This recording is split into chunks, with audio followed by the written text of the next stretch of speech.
বিসমিল্লাহির রহমানির রহিম। প্রিয় সাংবাদিক বন্ধুগণ, আসসালামু আলাইকুম ওয়া রাহমাতুল্লাহি ওয়া বারাকাতুহু। আজকে আমরা অত্যন্ত সংক্ষেপে মাত্র দুটো কথা শোনানোর জন্য আপনাদের সামনে উপস্থিত হয়েছি। আপনারা জানেন 19 নভেম্বর 2023। প্রিয় সাংবাদিক বন্ধুগণ, আমাদের বক্তব্য খুবই সংক্ষিপ্ত, আজকে কোনো বক্তব্য নাই। আজকে আপনাদেরকে শুধু একটা মেসেজ দেওয়ার জন্য আমরা এসেছি। আপনারা জানেন যে বাংলাদেশ জামাত ইসলামী 2008 সালে নির্বাচন কমিশন থেকে নিবন্ধন প্রাপ্ত হয়। এই সংগঠনের বিরুদ্ধে একটি রিট পিটিশন দায়ের করা হয়। এই রিট পিটিশনে একজন আইনজীবী জামাতের রেজিস্ট্রেশন বহাল রাখার পক্ষে দুইজন বিচারপতি আইনসম্মত হয়নি বলে মন্তব্য দেন এবং সাথে সাথে একটি সার্টিফিকেট ইস্যু করেন। যেহেতু এই মামলাটি সাংবিধানিক প্রশ্ন জড়িত, এই মামলাটি আপিলেট ডিভিশনে যায়। আপিলেট ডিভিশনে 19 নভেম্বর শুনানির ধার্য তারিখ ছিল। সেই দিন আমাদের সিনিয়র আইনজীবী অসুস্থ থাকায় তিনি আদালতে সময়ের প্রার্থনা করেন। বিজ্ঞ আদালত সেই সময়ের আবেদনটি নামঞ্জুর করেন এবং আমাদের এই মামলাটি ডিসমিস ফর ডিফল্ট করে দেন। আজকে আমরা এই পরিস্থিতিতে মাননীয় আপিল চেম্বার জজের কাছে গিয়েছিলাম। প্রথমে আমরা এটি দাখিল করেছি যথাযথ নিয়ম মোতাবেক। পরবর্তীতে এটা চেম্বার জজে গিয়েছে, 5 নম্বর আইটেম ছিল। সেখানে আমাদের আইনজীবীগণ বক্তব্য তুলে ধরেছেন। মাননীয় চেম্বার জজ বক্তব্য শোনার পর আগামী 21 অক্টোবর রেস্টোরেশনের উপরে শুনানি করবেন। রেস্টোরেশন যদি এলাও হয়, এরপরে জামাত ইসলামের নিবন্ধন মামলার পূর্ণাঙ্গ শুনানি পরবর্তীতে অনুষ্ঠিত হবে। আজকে আমরা এই পর্যন্তই রাখছি। আপনাদের সবাইকে ধন্যবাদ এবং দেশবাসীর কাছে আমরা দোয়া চাই জামাত ইসলামী একটি বৈধ রাজনৈতিক দল হিসেবে তার নিবন্ধন ফিরে পাবে এবং বৈধভাবে বাংলাদেশে রাজনীতি করবে। আমাদের প্রত্যাশা তো রেস্টোরেশন ফার্স্ট আইনের ধারাবাহিকতা আমাদের যেতে হবে। প্রথম রেস্টোরেশনটা আমরা আশা করছি এলাও হবে, এরপরে শুনানি হবে মামলা।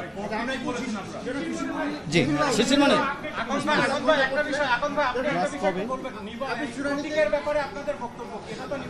একটা রাজনৈতিক দল নিবন্ধন প্রাপ্ত হয় প্রতীক সহই জামাত ইসলামীর তার নিবন্ধন ফিরে পাবে বলে আমরা আশা করি। জি জি, কোর্টে যা হয়েছে যে আজকে মূলত যে আপিল মামলাটি ডিসমিস ফর ডিফল্ট হয়েছিল, এইটারই পুনরুজ্জীবনের আবেদন করা হয়েছিল। অনারেবল জাজ ইন চেম্বারে আমরা বলেছি যে সমস্ত কারণে একটি মামলাকে পুনরুজ্জীবন করা যায়, এটা আপিলেট ডিভিশনের রুলস 20-তে বর্ণনা করা আছে। এই রুলস 20 অনুযায়ী আমরা দরখাস্ত করেছিলাম, সেই দরখাস্ত শুনানি হয়েছে।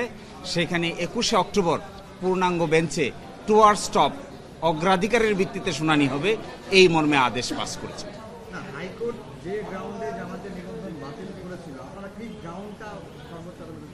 জি, প্রথম কথা হলো হাইকোর্ট ডিভিশনেই এই ব্যাপারে ডিভাইডেড।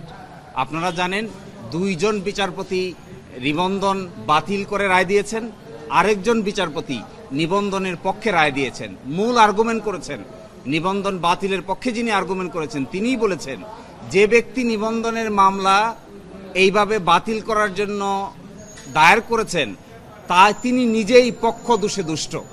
কারণ এই যদি কারণ হয় কোনো রাজনৈতিক দলকে ধর্মভিত্তিতে কিংবা কোনো ধর্মীয় আচার আচরণের ভিত্তিতে পরিচালিত কোনো রাজনৈতিক দল পৃথিবীর কোথাও নিষিদ্ধ করা হয় না। এবং Jamaat is a democratic political party. বাংলাদেশের সকল পার্লামেন্টে জামাতের রিপ্রেজেন্টেশন ছিল। এইভাবে কোনো কাউকে নিবন্ধন থেকে বাতিল দেওয়ার কোনো কারণ থাকতে পারে না। এটি গণপ্রতিনিধিত্ব অধ্যাদেশ 1972-এর পরিপন্থী, বাংলাদেশের সংবিধানের পরিপন্থী, বাংলাদেশের সংবিধানের 38 অনুচ্ছেদের পরিপন্থী। এই জন্য এটি কখনো গ্রহণযোগ্য হতে পারে না। ডেমোক্রেসিতে কোনো পার্টিকে নিষিদ্ধ করা হয় না। ডেমোক্রেসিতে পিপলকে বলা হয় কে ভালো কে খারাপ জনগণই নির্ধারণ করবে, কোনো আদালত কিংবা কোনো বিশেষ ক্ষমতাশীল লোক এটা নির্ধারণ করে না। এটা ডেমোক্রেসির নিয়ম নয়। জি ধন্যবাদ। আমরা রেস্টোরেশনের জন্য যে ডেটটা নির্ধারণ করা হয়েছে সেই দিন ইনশাল্লাহ আমরা আদালতে এই পিটিশনটা এলাও হওয়ার পর আপনাদের সামনে উপস্থিত হব। আজকে আপনাদের সবাইকে ধন্যবাদ। আসসালামু আলাইকুম। আচ্ছা, থ্যাংক ইউ। আমরা মনে রাখবো আপনাদের পরামর্শ। আপনারা কষ্ট করেছেন। জামাত ইসলামের পক্ষ থেকে আপনাদেরকে আবারও মোবারকবাদ। আসসালামু আলাইকুম। ধন্যবাদ।